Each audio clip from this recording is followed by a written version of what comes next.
മലയാള cinema 2024 അതിൻ്റെ പുഷ്കലകാലത്തിലൂടെയാണ് കടന്നുപോകുന്നത്. മുൻപൊന്നുമില്ലാത്ത വിധം സിനിമകൾ അടുത്തടുത്ത് ഹിറ്റാകുന്നു.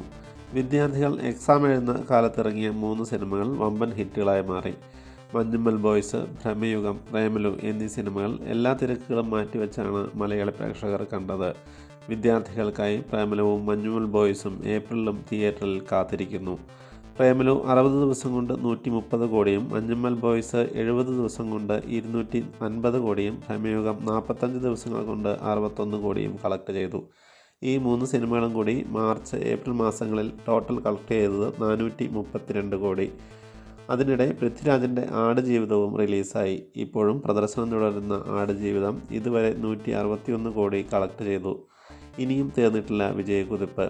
ഏപ്രിൽ 11 റിലീസായ ആവേശം 152 കോടിയാണ് ഇതുവരെ കളക്ട് ചെയ്തത്. പ്രേക്ഷകർ തിയേറ്ററിലിരുന്ന് സിനിമ കാണുന്ന ശീലത്തിലേക്ക് തിരിച്ചെത്തിയിരിക്കുന്നു.